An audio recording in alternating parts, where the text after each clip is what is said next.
Hello guys, for today's video, ayan, marami tayong shell today dahil nawa yung Mother Earth ko guys. Ayan, halo-halo yan, iba-iba yung kanyang pangalan guys. Kayo na ang bahala guys kung anong pangalan yan, o di ba? Fresh na fresh yan guys, galing sa dagat. Pinipili natin kasi lulutuin natin yung iba guys, yung buo, hindi natin lulutuin muna kasi papataihin pa daw yan. O di ba? Ilagay na sa CR kasi papataihin na, oh. Tara, ang sarap guys, fresh na fresh dahil makulimlim ang panahon today. Kailangan dyan sila naglalabasan guys pag makulimlim yung panahon.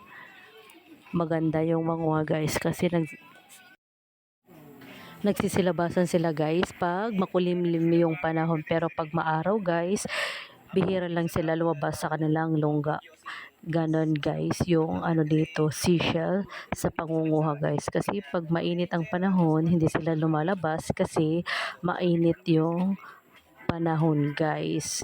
Nainitan ata sila kaya hindi sila lumalabas. Nagsisilabasan yan sila guys pag makulimlim ang panahon at saka maulan-ulan konti.